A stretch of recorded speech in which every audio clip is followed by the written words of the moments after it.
भारत में बीजेपी रहनुमाओं की जानिब से गुस्ताखाना बयानात। वज़ीर ख़ारजा बिलावल भुट्टो का सेक्रेटरी जनरल OIC को टेलीफोन। इश्तियाल अंगेजी से पैदा होने वाली सूरत हाल पर तबादला ख्याल। हिंदुस्तान में एहतजाज करने वाले मुसलमानों पर तशद्दुद के हवाले से भी बातचीत।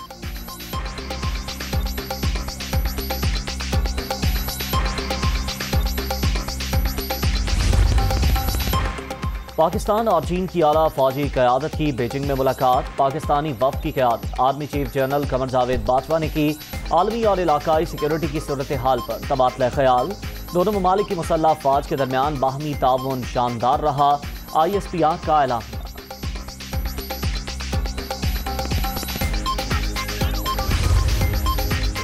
पंजाब का बजट कौन पेश करेगा, फैसला हो गया। वज़ीर आला हमजा शहबाज ने उवैस लगारी को जिम्मेदारी सौंप दी। सूबाई महकमे खजाना ने तकरीर भी पहुंचा दी। और मुल्तान और गिरदोनवाह में गर्दालूद हवाएं। पाकिस्तान और वेस्ट इंडीज का मैच रोक दिया गया। कौमी टीम के 5 विकेट पर 155 रन।